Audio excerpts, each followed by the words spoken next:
Alright, let's get straight to it. Is the GT50 drone a scam, or is it actually worth your cash? If you've been scrolling through your feed lately, you've probably seen those flashy ads promising a pro-level drone for a fraction of the price. Sounds tempting, right? But hold on, let's take a closer look. First, the GT50 drone, a real product. You can actually buy it, and for around $40 to $100, it's definitely a budget-friendly option. But here's where things get tricky.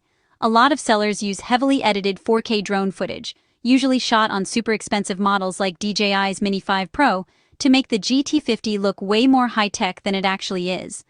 The truth? The real camera is more like 720p, maybe 4K on paper, but honestly, don't expect cinematic shots. As for those hyped-up features, like 8K dual cameras and 30-minute flight times, yeah, that's mostly marketing fluff. In reality, you're looking at 15 to 20 minutes tops, and the range isn't going to blow your mind.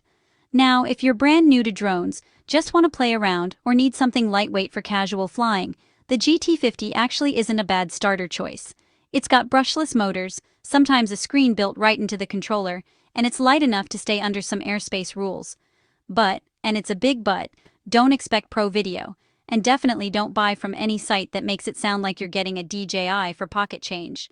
The customer service can be hit or miss, since most GT50s are dropshipped from random sellers with different names slapped on the box. So, is it a scam?